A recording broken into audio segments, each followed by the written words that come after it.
Good evening. Welcome to tonight's edition. It's a Friday night edition of Not Another Rangers podcast. Scott was telling me during the week that we get less viewers on a Friday night than we do on a Monday night because apparently people go out on a Friday night. Who knew? Because us three sit here every week. We didn't know that other people didn't know that was the case. Unfortunately, we're here again. Nowhere to be. It's Christmas time coming. We're still sitting in our houses chatting about Rangers. So fortunately enough, there was a good performance on Wednesday to talk about and 6 goals, and that should fill a fair bit of time. So how are we this evening, Scott? I am no bad, Gary. Skint, but no bad. Working in the morning right enough as my Saturday on again, so no looking forward to it. But I've got my Christmas night out tomorrow night, so but I'm taking the car because I'm not drinking because it's Dalmania Park Hotel, so I can't afford that. I'm skint.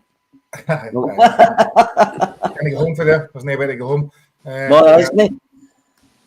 What about yourself, Ricky? How's you? No, well, good until I look at my bank account and see that my wife's absolutely cleaned us out with all this Christmas shopping, but she does it all online, so thank God I don't need to visit any shops at this time of year and join that rat race, mate. So, no, apart from that, all good.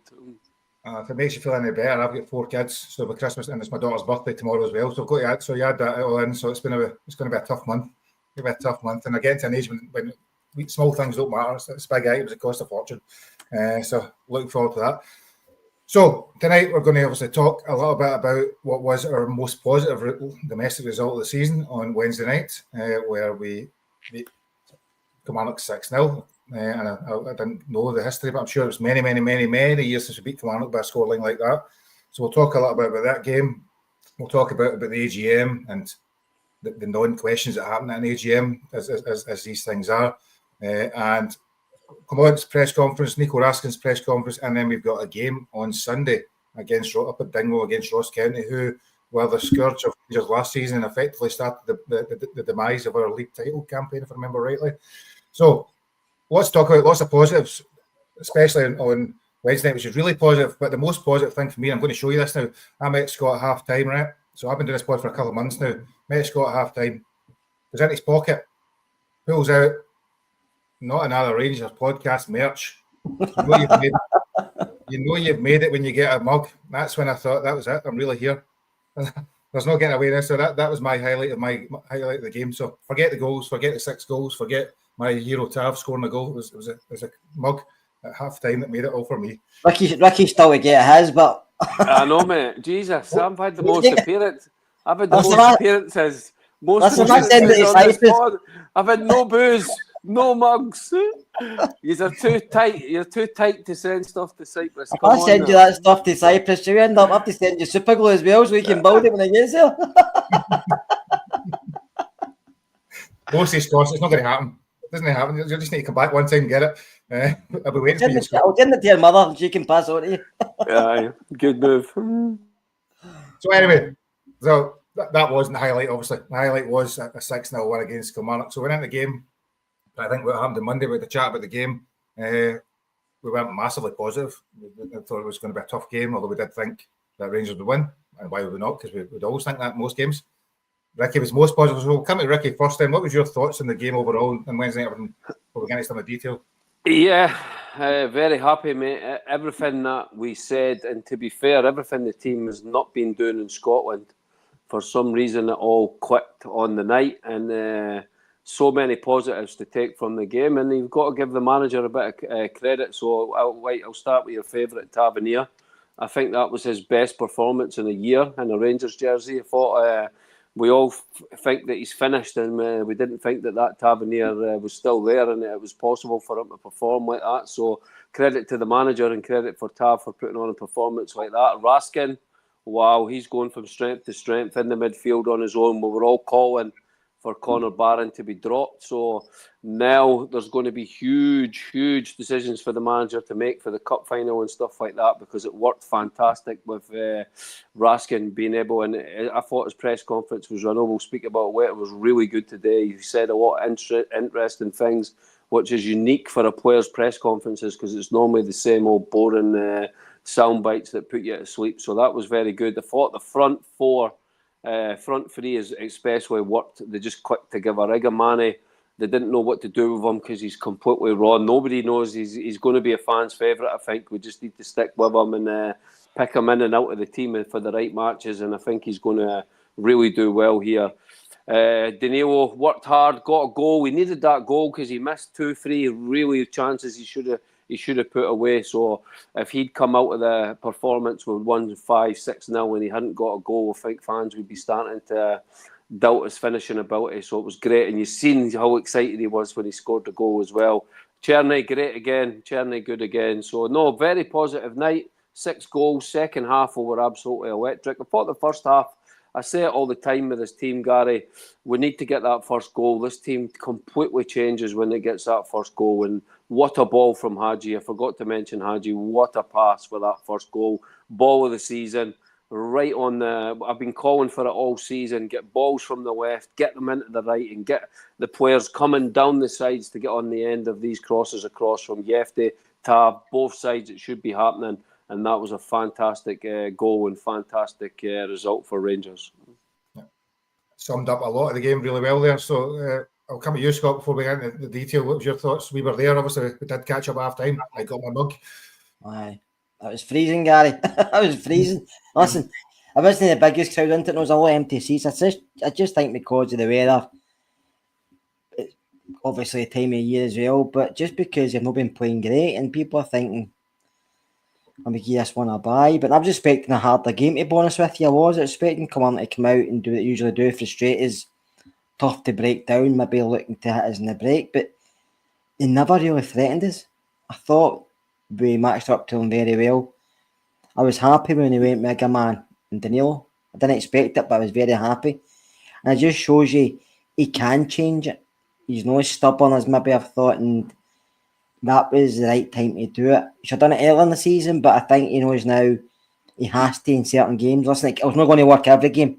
It won't, but especially when you're at home and teams are going to sit, we have to do that. And I thought the front three, like Ricky alluded to, were fantastic. I thought Czerny's movement, Danilo's movement is good. You can see he's improving, but again, man, superb. His potential is great. He's still learning the game. You can see he's raw. But he's our number one striker. I don't care what anybody says. He plays off the cuff, and that's what I like. I mean, that goal he scored, he just whacked it. It wasn't like, I'm going to take another touch and see who's next to me.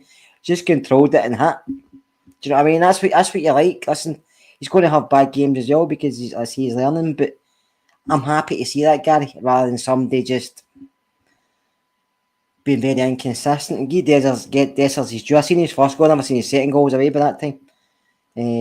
But he come on and scored again, and he can't thing with that. But I think just with the talent we've got now coming back, it would probably help Dessers because he knows there's competition there and he's not the default 9, whereas we have to rely on him constantly. But I like the 3 up top. I like that because it's giving teams more to think about and just one guy and that's it. So I like the formation they played there, like.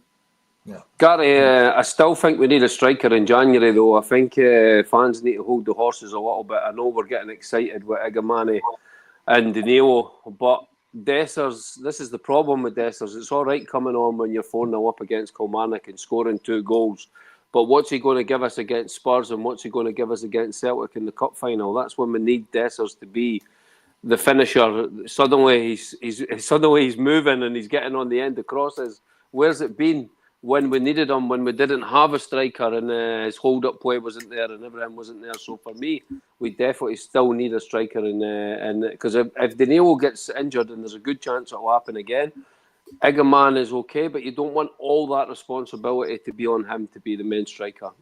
Yeah, I think the interesting thing, and I can't remember if it was the press conference afterwards, that Clement said that, what did you want him to do? He's only had one striker for the last year. He's not had any option of playing these two up front and things, which is a fair point. And we've talked a few times about the fact that Dessers has been heavily criticised.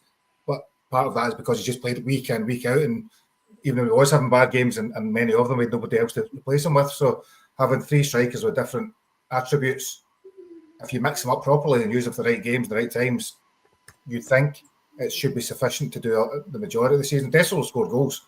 And Igamani, as Scott says, is probably the most all-round player, I think. Danilo's probably got the best movement in terms of touch and movement, that kind of trickery around the ball. But together, they give you options, and that's something we've not had for the last year.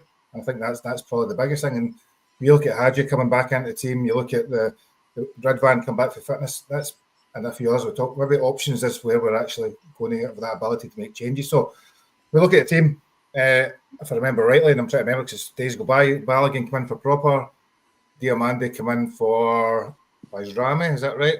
And missing one. Who else swapped? Who was it? Baron for Hadji, would it be? No, Hadji started Baron Yes. for the so there was 3 changes. Very attack minded. I think Ricky really set the stall. And I think the first 10 minutes or so, I remember with 3 or 4 good chances. Agamani had a really good chance.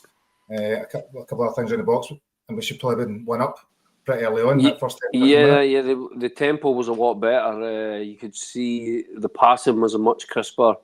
We were creating good chances. We weren't just possession for possession's sake. We were cutting Kilmarnock open with good movement, crosses, good passes, out of the box thinking from the attackers, and it's been everything we've said in the past has been completely justified. And you can see getting that extra quality back into the team, the difference it makes. Raskin, the quality that he's brought to the team, he's grown every single match. Cherny, when he plays like he did, he's absolutely fantastic. So bringing that extra quality into the team has really helped come on, and you can see that with just the way we started the match, and that's the way we should be starting every match. I didn't think the first half. I thought the first half was 6, 7 out of 10, but the second half we really came alive. But it was good enough. We got the goal in the first half, and we did have some great chances, but the second half was absolutely electric. I think I'd agree. I think the first 15 minutes were good. There was a high tempo. The next 15 minutes was pretty tepid, and the game was slowed right down. I think if I remember rightly, when Raskin got his injury, that 2 or 3 minutes was down, and then after that, the tempo rose again. And then in the next 15 minutes again, Rangers were probably quite dominant and got the goal. Danilo missed a really good chance. I think there's a couple other chances. So at that point, so it was that kind of 15-minute lull. Yeah. The match was, the first half was total. I mean, VAR, man, what is going on with VAR? I mean, what's his name? What Column needs to get a grip of this. Why are they checking offsides when the guy? We spoke about this last week with the goal against us with Dundee United, and it was the same with Tavernier. Why is that taking 30 seconds to a minute to check that Tavernier, when he runs from behind the defender? We don't need to be checking every single goal when it's a clear, it's never offside. The only way they should be putting the lines up and actually checking is if, okay, there's a little bit of doubt, like the Dessers goal. I mean, that was VAR being used properly, but the first half was very, very stop-start. Raskin's injury obviously was a really bad one, and the guy had to go off for Kilmarnock when he headed them and stuff like that. So it didn't help the flow of the match in the first half. So we get the first goal. I'm on the Broomley stand as Scott. So I'm looking, and at the time the first ball comes in, I think from Hefty or somebody, and cut out the near post. Ball goes back to Hadji, and you can see Tav shouting. And I don't know if you can see the TV, his hands up waving. Oh yeah, amazing! Fantastic ball for Hadji, and Tav, which is a really good finish. Actually, I've watched it a few times on my phone and things like that. It's an actual difficult finish to hit it high into the net, coming in at the pace. So I think it's a really good goal, and I suppose it goes back to, and Scott, you've come back, we just talked about the first goal. It goes back to the thing that if you get the ball in the box, the right areas at the back post, Tav will still score goals. Probably have not been many opportunities to do that yet. He hasn't, but I think he has to realise he's not going to play every game, and I think that's going to help him.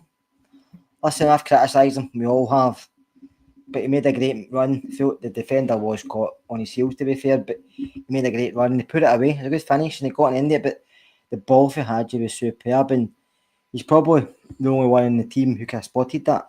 Straight away he spotted it. Do you know what I mean? Instead of just putting maybe a simple pass to his side, again back away, maybe recycle it and start again. He looked up, he seen the run by Tab, because he makes the runs, and the ball was on the mark, and I mean, it was a great move and a great finish, and it's a kind of thing I like to see, having balls like that in the box, take a wee risk. If it doesn't come off, you think, well, maybe next time, but try it, and that's what Hadji does. And yeah, he gives the ball away at times and all that, and maybe not come back and defend that often, but when he gets the ball, he plays with his head up. Gary, that's what I like, doesn't he? Just automatically go right sideways, backways. He plays with his head up and he looks for runners. It was a great run by Tav, I have to say. So and a good goal. And hopefully we see a lot more than that for Tavernier. But like I said earlier, he will be in and out of team because I think that's going to prolong him playing every week. I think that's more detrimental to him, and it will be for him. Yeah, possibly. I think you could be right. If Sterling was ever fit and going to be fit, I suppose that'll be the debate around that, if he's actually going to be there. So half time comes and goes. We as you say, we played well, not fantastically well, Ricky, but well and deserving of the 1-0 lead, probably deserving of one, at least it would be another one. Second half comes and very much to our surprise, it's an onslaught really in some ways. So we score pretty early on. Again, Hadji with a fantastic cutback. Well, in fact, I think this is one Cherny hits it to Danilo. Danilo should score, but balls recycled back out. Hadji with again a really good cutback across the box, and Danilo taps in. So the one thing, a couple of bits I was wanting to flag up and I get thoughts on Hadji. 2 assists. I think that's 3 assists in the last 2 games, maybe 4 assists in 4 games. He's doing what that number type of player should be doing. You know, he's creating chances and creating opportunities. I'm a bit two sides of Hadji. I'm like wondering, has Hadji improved that much that we're starting to see the Hadji that's played for Romania since he was a kid, and he's playing fantastic and he's great to have in the team? Or has our team regressed that much that suddenly Hadji sticks out like a sore thumb because he's levels above the players in the team? I don't know. I don't want to be negative, but it's just a question that I'm wondering. But he's been fantastic since he came back into the team. That goal, the first ball was unbelievable for Tav, and the second one just as good. The other side, he's got such great technique, 2-footed. On his left, on his right, it doesn't matter. I actually think it suits him, like going out to the left side. And that was a great ball in. And what I was really happy about was Danilo. You saw the excitement when he got that ball in the net. He was obviously annoyed with himself because he missed 3 absolute sitters. He should have at least had 2 goals before. And he got that goal, and that'll do his confidence the world of good. So it was a great finish, great ball from Hadji, and great to see. And then the third goal, wow. So, in terms of the games, you know, when you're talking about movement, I mean, Hadji started in the left, and I don't know, it's difficult to see something on TV. So, obviously, I'm at the game, so as a Scot, the movement from Hadji's moving about, moving inside, Igaman's moving outside, Danilo's dropping forward and back from number 9 to number 10.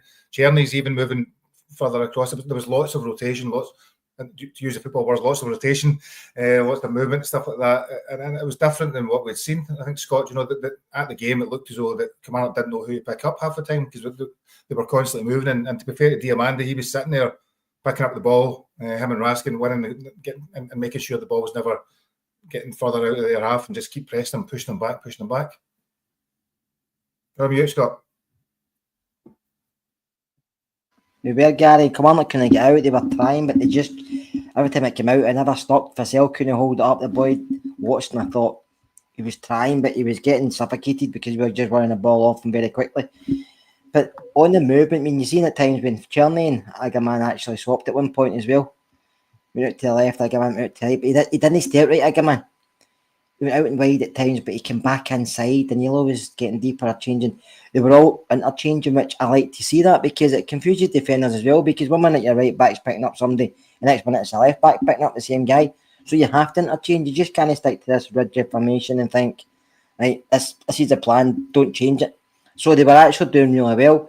Danilo, Diamante was moving about just behind the front 3, but Raskin was the key, I thought, because every time the ball came out, he wasn't looking to pass sideways. He did at times, yeah, but he was always looking for that forward pass in between the lines. And because of Hadji's here, Hadji's movement's not quick, but his awareness is very good. He knows where to be. He knows where to anticipate it. He knows where the ball's going to land. And when he does get it, he's always looking up to see where somebody is before he looks for a pass. So he's a step ahead of some of the rest of the players. And I just thought it was a great performance. And it's one we've been looking for a long, long time. And I'm really happy with the performance. But being on the other side of that, being the flip side, it's only one performance. Do you know that way? And you want to see a performance constantly. I know the manager's saying he's been seeing this coming, but I haven't, because I thought some of it would be very slow at times. We were quite negative, some of the play we had, but I thought the other night we were very positive. I don't know if they maybe sensed Kilmarnock were getting deeper, then Kilmarnock looked like we were beat very early on. I thought maybe the players sensed that as well, and I thought if we can get more here and get more here. But that's what we should be doing against teams, and it's not disrespect to these teams. We should be scoring 1 goal shouldn't we just score one? We should score one and say, right, we need two, right, we need three, right, we've got four. Let's keep going, because teams would do it to us. So we have to keep doing that, and we've done that the other night. But not just one game, we need to keep doing it to these teams because they've shown they can do it. So it's no consistency. Yeah. Like and the manager, Gary, the manager after the game, he's like, yeah, this is like the way that I want my team to play, and this is the way like I coach my team to play and stuff like that. Well, why? I know we've got like better quality players in the team now. You can see they're making a big difference, but we've never seen that. We've not seen it all season in Scotland. We've not seen the movement. We've not seen the rotations. We've been screaming for it every single negative pod we're doing. We've been saying the players stand like statues. Why do they not move around? We've got enough players in defence to hold for our four players to attack and have these and not worry about defending, just attack any time they've got the ball off for Raskin. They don't need to be worrying about defending. So hopefully this is the way that we're going to be set up for at least the games at home, and we're going to see more performances like this going forward in Scotland. Yeah, so I suppose Raskin's maybe a key point. He wasn't there at the start of the season. I suppose I'm thinking back. We talk a lot, but you remember bits of games. There was a number of games at the start of the season when you were getting half an hour at a time. You could see that movement. I think the Motherwell game at Hampden, various ones we've seen bits and pieces, but not consistently. Then for a spell, we seemed to go right in our shell, and it was really, really dull for the last 2 months or so. Now, whether that's confidence, whether it's players, there's a whole host of reasons potentially, but certainly, as you say, Clement was saying that's very much the style that he wants to see his team play. And bringing new players in, Agamani, as we come on to for the third goal, Ricky, and I'm going to stick with you because you were excited with this goal, I think. So he picks them all up. I just love the power he got behind it, and I loved everything about the wee man all week. I don't know if you saw his piece with the old Moroccan chef who has become his mate and has been looking after him. And I tell you what, mate, it's an eye-opener as a supporter, and fair play to RTV for actually doing a decent piece. But to see how the guy's 20-year-old, he's in a complete different culture. Morocco's hot all the time. The climate's completely different. The pitches are quite sandy and stuff like that. But they're way ahead of us when it comes to bringing through players. But he comes to Scotland. He doesn't speak a word of the language. He doesn't speak. He's got to try and settle in with his teammates when it's very difficult. And this old guy seems like Mr. Miyagi. He's the Moroccan Mr. Miyagi. He's took him under his wing, and so it was great to see. I loved that article on RTV, and you can see he's playing. He's starting to get a lot more confident in his performance, and I love the fact the ball just came to him, and his only thought was, "I'm going to absolutely whack this." And McCrory is a good shot stopper. He's not a great goalkeeper, but he's a good shot stopper, and he had absolutely no chance. It was in the net before he dived. Great goal. Then Scott Raskin that decides to be prime Messi and dance around a few players before knocking it back to Czerny. And again, we've kind of come to expect Czerny just scores, finishes, or does something. He probably gets he's a little bit unsung for what I think he's got about 9 goals and half a dozen assists already this season. But really good play by Raskin. I think he's been outstanding. Got man of the match, and that probably epitomised his best bit of play the whole game.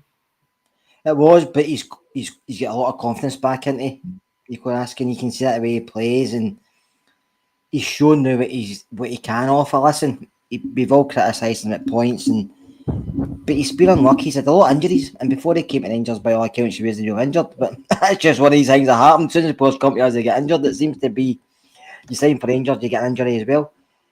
But his performances are getting better every game, Gary. And I think it's consistency. He's getting more game time. He's getting a bit more confidence. He's got a manager, and I think believed in him. But obviously, they're starting to get a good working relationship there. But he's not just a defensive player. I know he said himself he likes the 6th position, but he does get forward. And that run was superb. I was shouting take a shot, but his awareness was really good again. He was anticipating Czerny coming across. But that's what I mean about movement. Maybe guys before we just stood in a position. Czerny anticipates coming right across. The defender doesn't go with him, and as soon as Raskin looks up, he knows he's there. But if that keeps happening, they don't need to play. They don't need to start looking up because they play balls into areas because they know that's where their teammates are going to be, and that's what happens when you play with a team that you can keep the same person position and you know their strengths and their weaknesses. And the front three were really good. We've not had that all season. This is no slagging Dessers, but his movement isn't great, but he can finish. But you see with Danilo's movement, Czerny's, Ackerman's, they're always on their toes. They're always on their toes to see what's going to come off. Hadji's the same. Listen, Hadji's not the quickest, but his brain's very quick. But like I say, he moves into space very easily as well because he knows where the ball's going to land before maybe somebody else does. And that front four were frightening. We're playing it away from home. It might not be the same, but they've done real well the other night, and it just shows you maybe if you had that earlier, we might have seen something different. But like I said, it's one game. We need to see this more consistently. But on Igaman's goal, see bonus way, you see when he dropped him, like I said earlier before we come on, it's off the cuff stuff with Igaman. He doesn't think it's like there's a shot on here, bang, goal. Whereas maybe somebody else, like would have said, I'll take a touch and look for Tierney, I'll look for somebody else running because the defender was closing him and he thought I'm going to get a shot off here. But he doesn't think that because he's a young guy. He's a bit raw, but he's not playing with any fear. He's still learning and he wants to prove a point. And 9 out of 10 times that might have went somewhere else. But like Ricky says, as soon as he hits it, before he was diving, it was coming back out in it.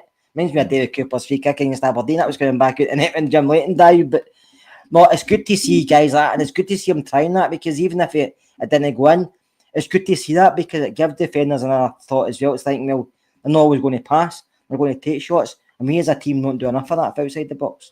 Yeah, no, definitely. We've not the players to do it. So, and just picking up Tierney just because he scored, I think he's one of these players you're starting to now get a bit excited when he gets the ball because he is doing things and whether it's creating or he looks confident. I think I watched Clement's press conference today and he talked about the confidence that Tierney's got, the fact he's enjoying his football probably more than he has at any club he's been at now. He's fit, he's happy, he's healthy, he's contributing. And you can see that now, he does look as though Ricky's got something about him, but we're starting to expect it, but not actually praising him as much as we probably should because we're getting used to it now.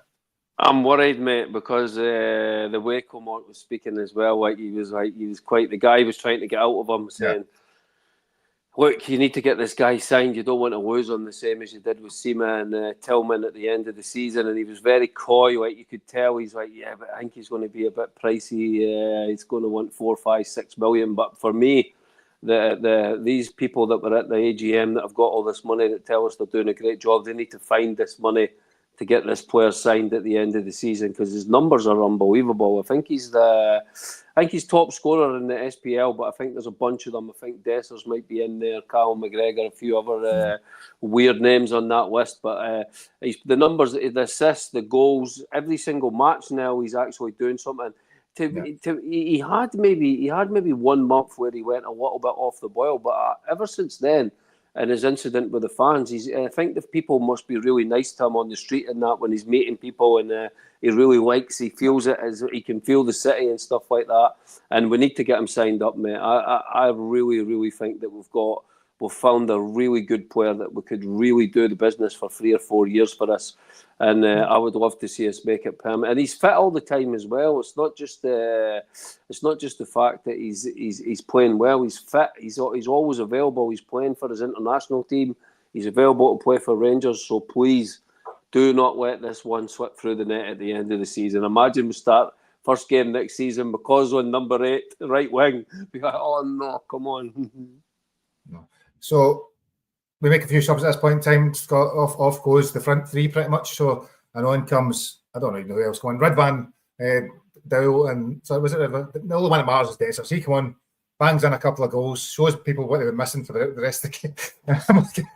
No, I mean I think what he does, he comes on and give him his credit. 2 really good finish. I suppose the points I want to make is that Efty, who I criticised on the Monday night about not having a goal or an assist, gets an assist with a lovely cutback, and then Tav, who also has a fantastic ball across for Dessers to put in 2 great balls, 2 great finishes, and I suppose the bit to talk about Scott and that was if you look at all the goals, they were about people getting towards the byline, it was people crossing the ball in, it was cutting the ball back, it was things that I don't remember us doing very much this season. No, we haven't. That's the issue. We've been putting balls in for deeper, playing across the front of defence and try to play the balls through it, and there wasn't enough movement. But now there's movement. And listen, Dessers come on and scoring really good goals. That's what he can do. And see if he come on as a sub and makes a contribution. That's great. But he will start games as well because you have to rotate. You can't just keep playing the same players because that's what you have to do just because of injuries and game time and keeping players fit. And listen, he knows he's in a fight to get a position now. That's the thing. Before, like you said, Gary, he knew even if he was poor, he was playing the next game because there was nobody else there. But now he knows he has to fight for that jersey. So he might be trying different things. There might be more movement from him. He might not go in a huff as much, but he took his goals well, and that's all you can ask for a striker. But I've always said at this moment in time, he's probably third choice for me, but that's just my opinion. Because I think the other two offer more, but it will be certain games Dessers will start. Would you like to see him in a two? Scott, do you know, one of the things we've talked about a lot is about, or lots of people have talked about a lot, having somebody around about him to do that. Say a man like that, to hold the ball up, do that things. Dessers is probably the best natural goal scorer out of three of them. You could argue with the misses, but maybe having an opportunity of a player with him might be a good thing some games. You probably could, but you're tough to see it when you know it. We were asking for it earlier on, and he tried it the other night, and it kind of worked off. There's some games that won't work. Like, you know that yourself, as a football's up and down, but it's seeing things different. That's what we wanted to do, was to see different things, different formations, different maybe playing. So I just sticking to this rigid formation he was sticking with because it wasn't working at times, and teams were finding us out very easily in games, very quickly in games, and we were struggling to score. You could Kilmarnock away. Do you know what I mean? We were struggling that game, but whereas the other night he changed it at points. Like the other night, it was like a 4-1-5 or a 4-1-1-4. It was, we were that far. We were attacking really well. It was only really Raskin that was sitting. But in other games, you've got Raskin and Barron sitting. You've got Diamandi trying to. Dessers was up there trying to press himself, but we were pressing for different angles. We weren't just pressing individuals. We were pressing maybe like a man presses. You've got Dio pressing. So didn't you see it in these? So the defender makes a mistake, a man's on it. So you're pressing in pairs or threes instead of just pressing as individuals. That's pointless. That's just wasting energy pressing individuals. So it's good to see. So hopefully, that's not been a big critic manager. You know that, Gary, yourself, and hopefully he has seen this and thinks I can try other stuff because there's talent there. But he maybe has to swap it about to see what he best can get out this squad of players, because I do feel there is something. I just hope it's not too late, but I do feel I still think it's too late for the league. But I think if we're going to run our games, we can get in the second position. We can maybe go further in the Europa League, and the cup finals are 50-50. Anything can happen in a final, as you know yourself. So fingers crossed. This is a start of something we've all been asking for a while. Scott, if he 1 minute, Scott, if he beats Spurs and Ange gets the sack, and then he beats Celtic and has it, and there's with a cup final at the front door, are you back on the train? No, but I'll get it at next stop. You'll be standing at the platform waiting. Is that what you're saying? Just about to go? I'll just be sitting my no. Listen, I just think as a fan, you got them doing, don't you? Some 1 week you play well and you think they're all brilliant. Next week they play rubbish and they're all shite. So I think it's just as a fan you see things. So, but Clement has been around me the last probably 6 months. But if I can see this, if I can see him doing this, I will start to believe he can do something. And it's not been on his own fault. There's been a lot of injuries. There's been a lot of stuff going behind the scenes. But I want to see stuff in the part. I don't care about behind the scenes because I can't influence that. And I don't pay to watch it. I pay to watch stuff in the part. So that's what I'm interested in. So if I can see him doing stuff, and even if it doesn't work, but you think he's trying this or he's trying that, but he wasn't trying stuff the other night, he tried something different and it worked. I doesn't say it'll work again, but at least he tried something slightly different and we got a result. So I was happy with that. Yeah. And as you know, we're here to review the games as they come, pretty much. In it, so may as well enjoy it. And that's, I suppose, that's it. Just Ricky, just pick it up. The game comes to a close, as all games do. They die out a little bit in the last 10 minutes when you're 6-0 up and you're making a lot of subs. I suppose other players, just to flag up briefly, Suter again was excellent. Looks calm, composed. And as Scott says, Raskin was having such a big influence in the game. There was lots of things that I've seen on TV, but they just move across and block out a counter attack. Stop that transition, stop that thing. The things that was happening to us earlier in the season. And between him and Suter, Raskin and Cherny have been absolutely outstanding recently. But again, we've got, and I said this ages ago, and I'll stand by it, right? It's a negative and a positive. We have massive games coming up until the 2nd of January. So we're praising all these players just now, and it's great. But they're Glasgow Rangers players. Suter's a Glasgow Rangers potential captain. Raskin has been fantastic, and I think he'll be fantastic in the cup final. Czerny, he needs to do something in a big game, because the last time he played them, he completely hid, and the whole team was a disaster. So they've been fantastic, but now it's not Kilmarnock at home. It's not. We need to see a European performance in these Spurs match. I'm not really bothered about, but it would be great to beat them, and a great night at Ibrox. The atmosphere, giving Ange absolute pelters would be fun, and then on beat Celtic at the weekend would be absolutely fabulous. But so these players have been fantastic, but we can't go back to Suter can't go back to making a mistake against Celtic in the cup final. Czerny can't go back to hiding against Celtic on the right wing, and Raskin can't go back to getting dominated by McGregor in Celtic's midfield. Clement has to get it right on the 15th. It's his most important match as a Rangers manager, and we'll have to get that victory and keep. Well, remember, that's our trophy. It's in our cabinet, so it has to stay there. Yeah, no, I agree. So we'll move on from the games, because I want to kind of cover a couple of bits. We'll talk about the AGM now. Ricky, you've watched a lot of these things and read a lot about it, so I'm going to. I don't want to spend a lot of time, because AGMs they're basically bland question and answer sessions when nothing really happens. There's stuff you've read in the accounts anyway. So and it's effectively where the board will tell you all the good things they've done. That's their job. They'd be doing it wrong if they didn't try and tell you that. So I suppose just your reflections on some of the main takeaways from it. Yeah, I mean, it was pretty timid, as these things always are. A few people asked the right questions and had a go at them, and especially about the finances. There was one guy that had got stuck in about them and going, "What is the story? Like, you guys are been running the club. Why are we losing so much money and you're wasting money?" But as always with these things, the board sit up there and tell you they're doing an amazing job and we've done a great job, and fans don't understand, and we've invested so much money, but what they need to remember, and I know some of these guys have got Rangers at heart and all that stuff, right? But the supporters have put the most money in. We're trusting these guys to run our football club, and we're getting the shock of our lives when we hear we've saved 10 million and we think we're going to be breaking even, and then the financials come out about the club and we've lost 17 million. That can't continue. These guys are putting money in, but most of it's loans to the club that we've got to pay back, and that debt is getting higher and higher and higher. So one of the things that I did like to hear was that there were going to be the new people that are coming in are going to be left to actually run the football club. The people are going to be putting money in, but they're not wanting to say and how it's run or anything like that. They're going to trust this guy Stewart. And the stuff that was in the press, it sounds like they've got a chairman lined up, and they said that's going to be announced in a couple of weeks. But obviously, everyone probably wants to speak about this 800k. I thought it was interesting, the conversation we had before we came online. You think that it's actually we earned more than that and we've paid back. But the way that I was reading it was that we only got 800k for Cantwell, Goldson, McCrory, Wright, and a few others. If that is the case, then in Lammers, how is that possible, you know? So what we're going to do, sell Dessers and Matondo in January for 400k? Yeah.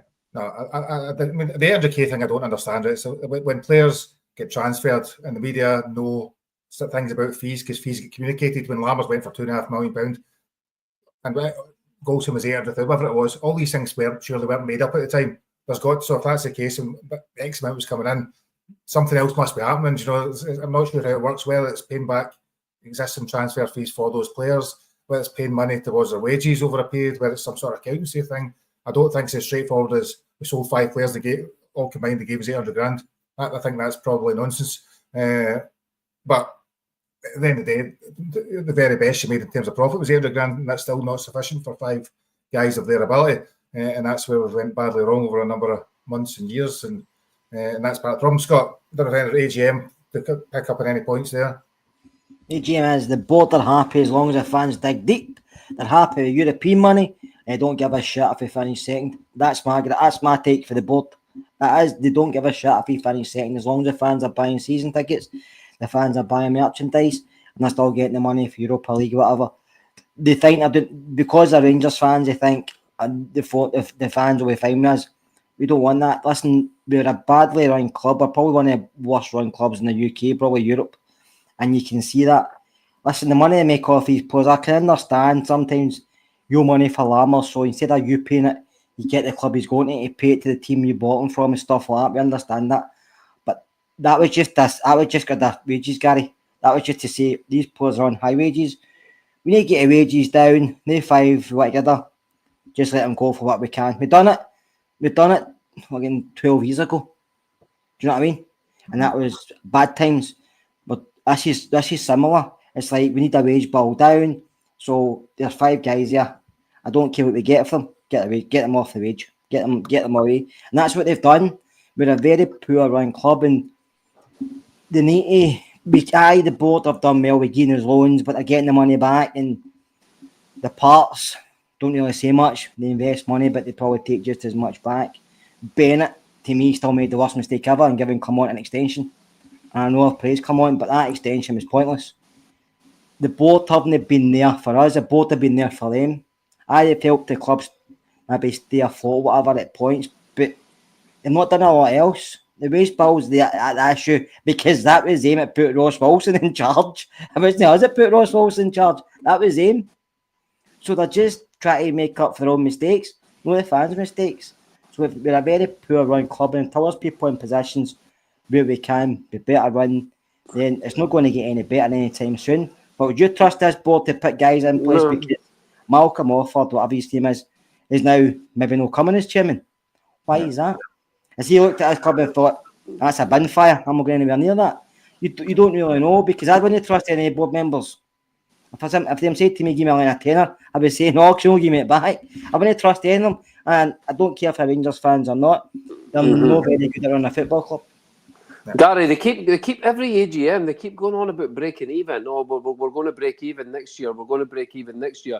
We're going to break even next year. We've got a plan in place. We're going to break even next year.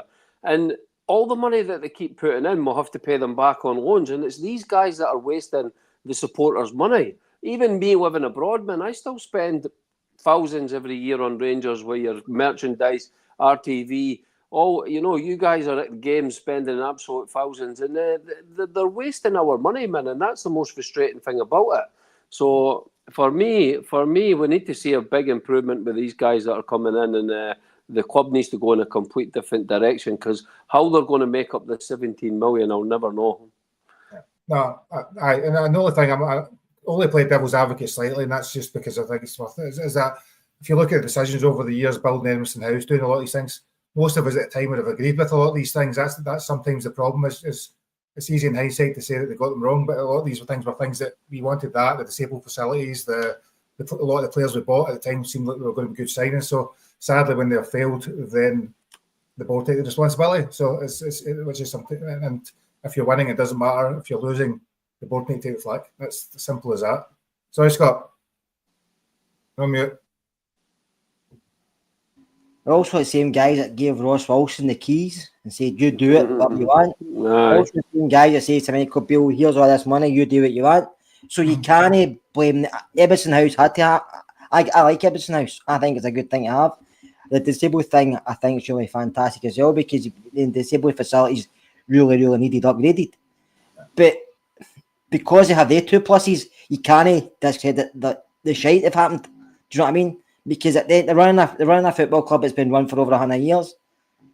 If that was somebody within their own charge, listen, 20 years ago, I didn't know who was on the board apart from David Murray. You're probably the same, because I wish what's interesting you, but because of the way football's going and things like Football Manager and podcasts and stuff like that, you think you might know what's happening behind the scenes as well as what's happening on the pitch. Yeah. But they have to do a better job, because you see clubs not as big as us, or clubs as big as us, doing far better. Yeah. Selling players who aren't as talented as the 5 guys we get rid of and making more money just because they wanted to lower the wage bill. But it's their fault the wage bill's like that. It's only the players' fault. It's like somebody says, if Rangers says to you, Gary, I'll give you 35 grand a week and here's a 3-year contract, you're not going to say no. We've done it when we were in the 3rd division with McCoyski and Kevin Kyle shite money and everybody else, do you know what I mean? So it's not a new thing. It's always been at this club. It has to be done better from scratch. We give far too much money away for nothing, and then think, right, the fans will dig us out a hole because they've done it in the past and they'll do it again. That always happens. Yeah, no, I agree. And I suppose the argument maybe from Clermont is there's a change in strategy, and the young players also have to talk about other times whether that works. I think one of the things, just the final thing, the AGM, is that I think, was it John Gilligan said, we have sacked too many managers each year for the same thing. We're going to stick by him. Basically, was my reading of what he said, which And I think his last line that was, and if it succeeds, it succeeds. If it doesn't, we'll pay the consequences effectively, which is what it was. So, but Gary, fans will get behind that if we see. Fans would get behind that if we could see progress, and we saw progress against Kilmarnock. But we're now in December, and basically every single game in Scotland, except for I don't know how many matches we've played in Scotland, but every game except for 2 games has been turgid, boring to watch, dire football, and we've not seen the shoots of anything. Okay, Kilmarnock, he's got some players back, and we're starting to see shoots, which is great.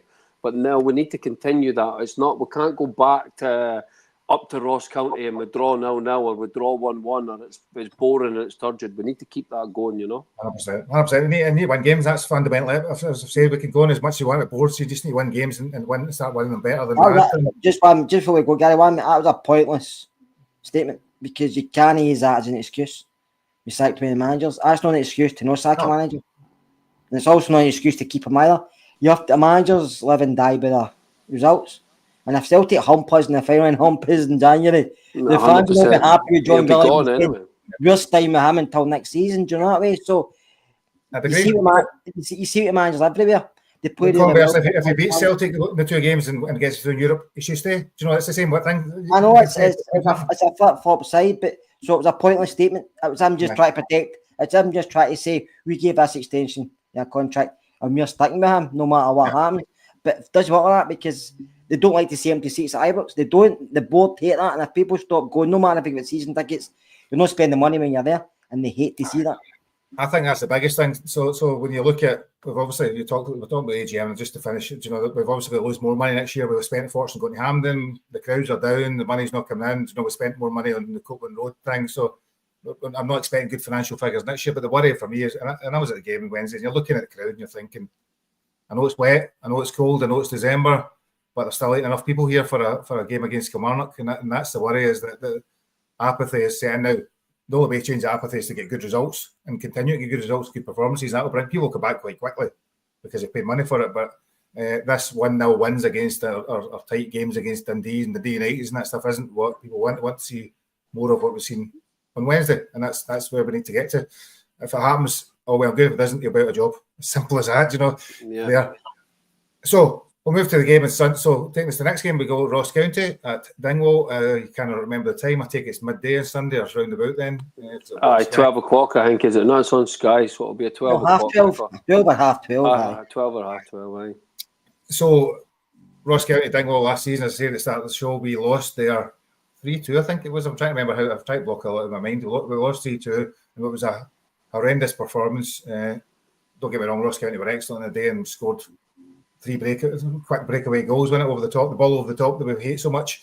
And they've started the season quite well. I was looking at the results. They've lost less games than the majority of the bottom 6. They've lost 6 games, I think, Druth. So many, but they're actually sitting 8th in the league, doing reasonably well. But still Ross County, and we should still be going to Dingwall and beating them.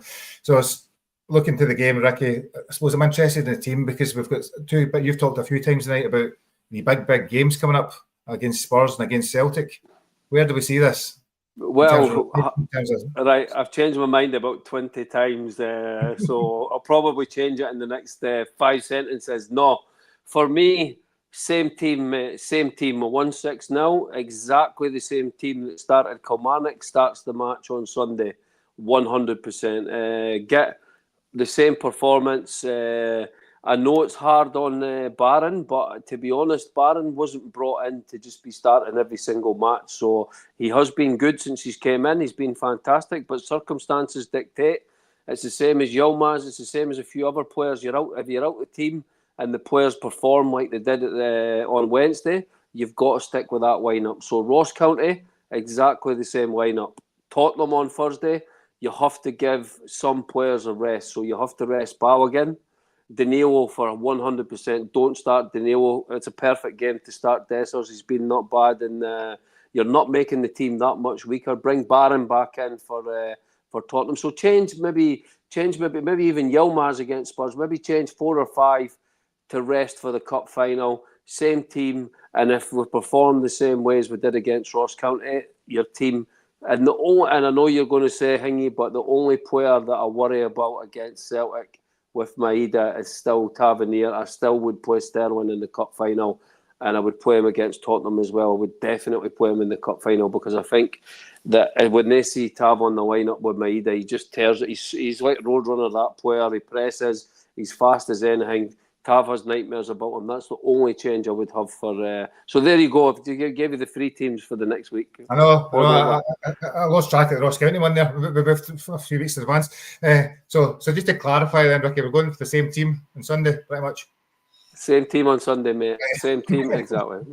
Right. I thought you were like, if you kept going, Nick, is I bet you say Happy New Year.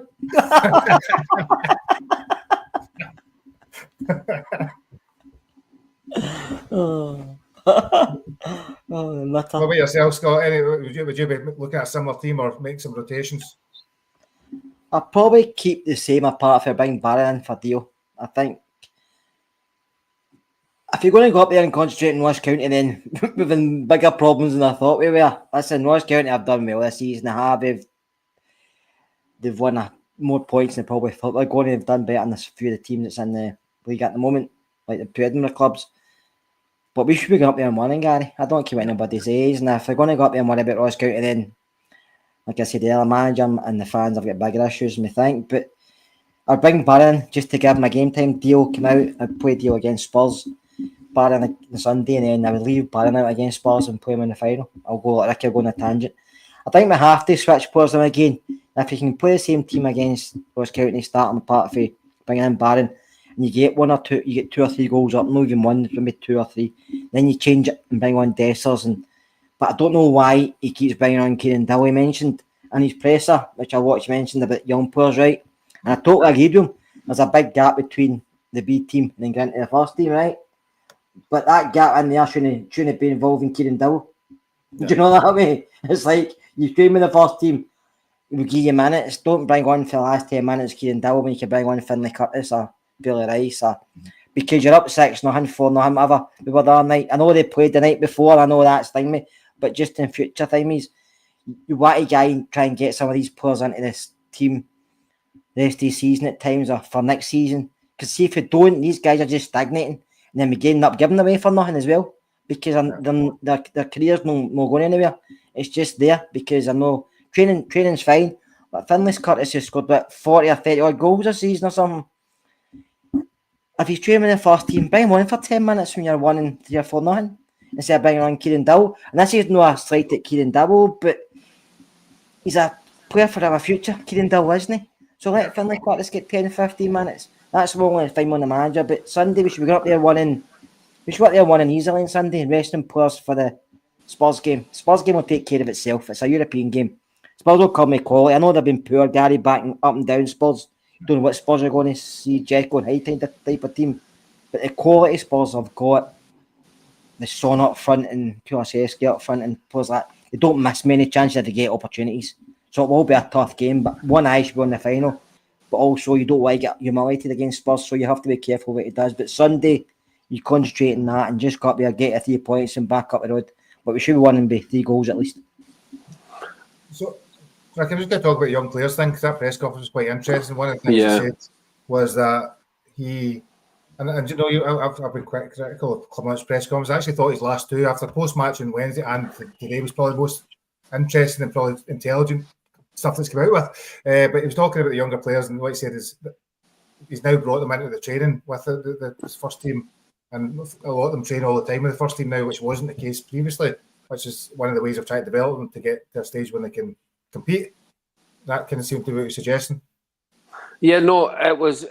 I totally agree with Kerr though. So why are you not putting 2 on the bench? You know, if they're training with the first team, the perfect time to get your 4-0 up against Kilmarnock. Give Finlay Curtis. Kilmarnock's not going to come back and make it 4-4 if you bring on Finlay Curtis. You know, but Bailey Rice and he brought him on in Europe. Bring Bailey Rice on. You're winning 4-0. Take Raskin off. You know what Barron can do. Give Rice or give him 10 minutes. Give them 10 minutes at the end of the match. What he said was fantastic, Gary, but it's not going to happen in Scotland. The people hate Rangers and Celtic. West, you support Rangers and Celtic. To think that they're just going to suddenly change the rules and let Rangers be and Celtic B play in the Championship, Scottish Championship, is absolutely fantasy. It's never going to happen. I didn't think we should have pulled out of that wall in the league, to be honest.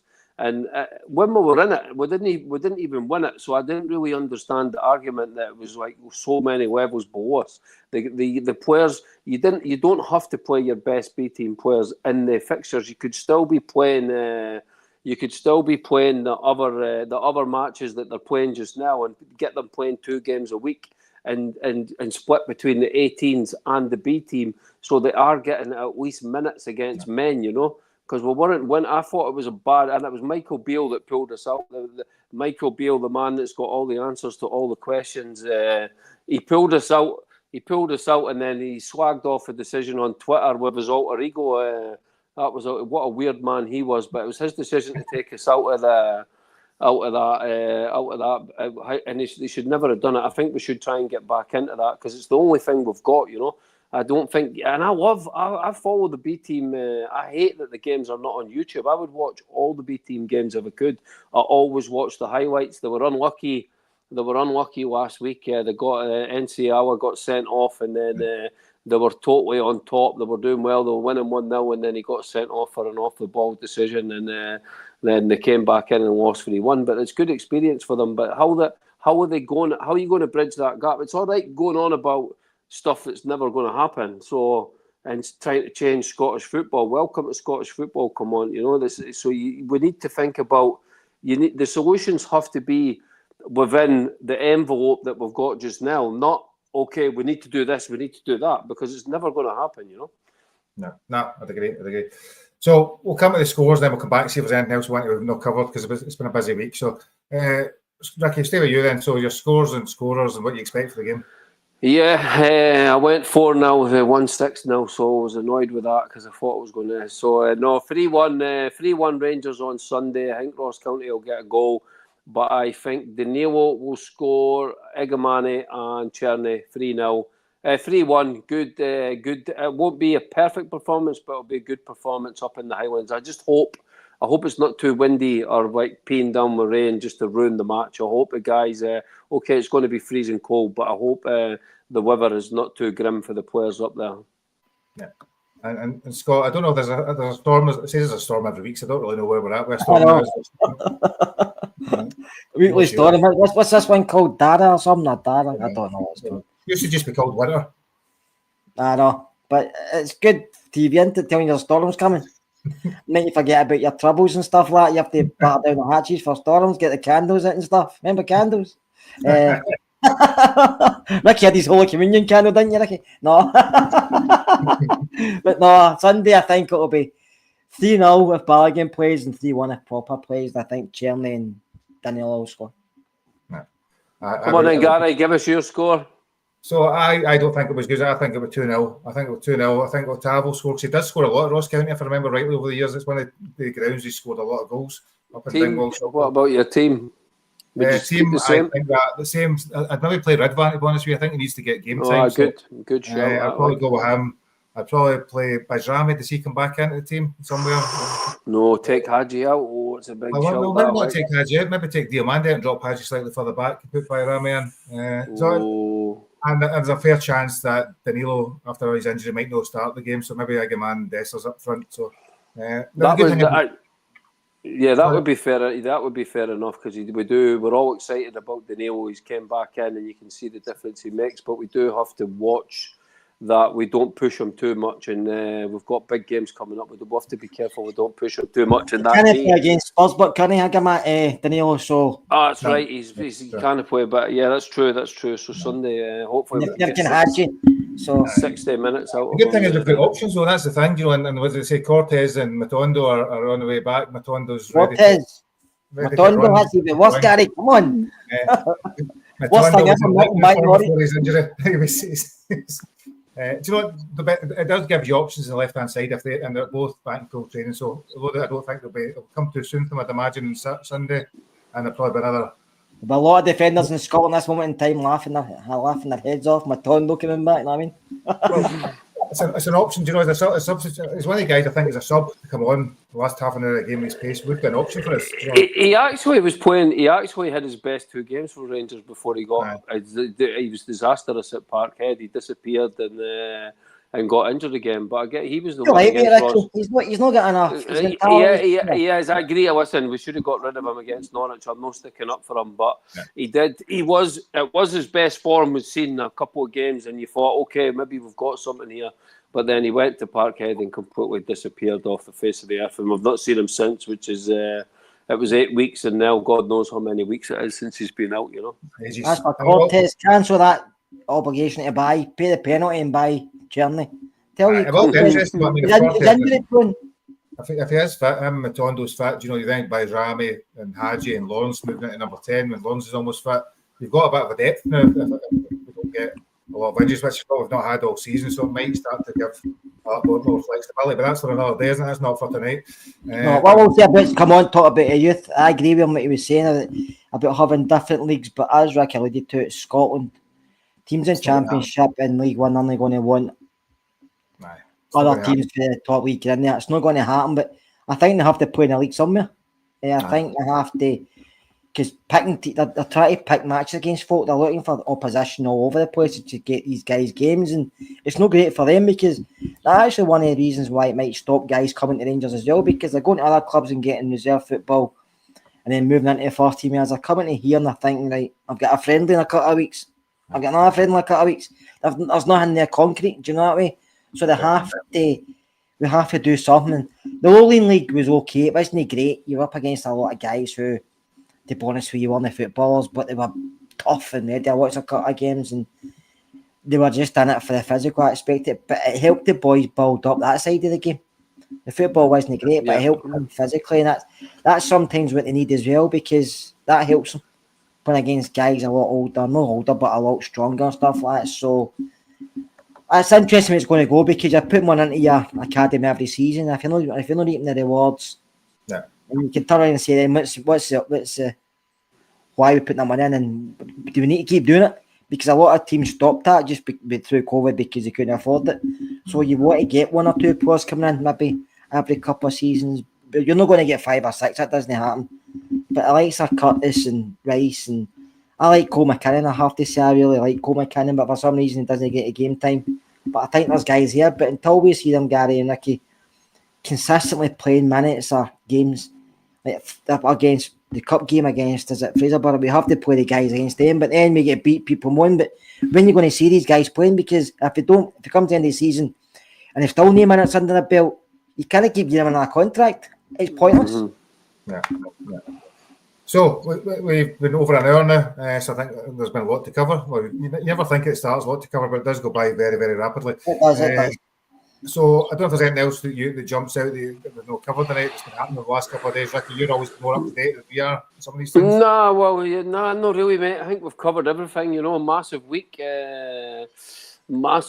and we're all a bit excited. It's good to get excited for the games again. So I just hope that we can get a result against Spurs and then win that cup final, because I think it would do. The club needs it, and it would be fantastic for all our supporters and all of the club, because nobody's given us a chance going into that final. So let's go in as the underdog and keep our trophy in the cabinet.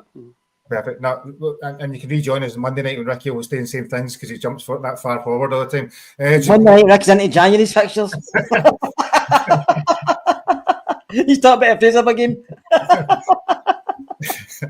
And Scotland for you? No, I'm fine, Gary. Just hopefully get a good result on Sunday, a good performance, and looking forward to Spurs coming. Cause I'm looking forward to the Spurs game. Listen, Spurs, even if they've got injuries, they'll come up here with guys who are very talented. It will be an entertaining game. I just hope we put up a good performance and don't get beat by a few, because I think that could be detrimental. Not really just to the mindset of somebody. If you get beat by a few goals one night and you're going to another game, I know you can switch off, but sometimes as a player, losing 3 or 4 goals in the one night isn't great mentally. But I'm looking forward to it, because I think, listen, Spurs could turn up and give it prime Barcelona. Spurs could turn up and give it prime Rangers. Do you know what I mean? That's just the way they are. They're no great at the moment.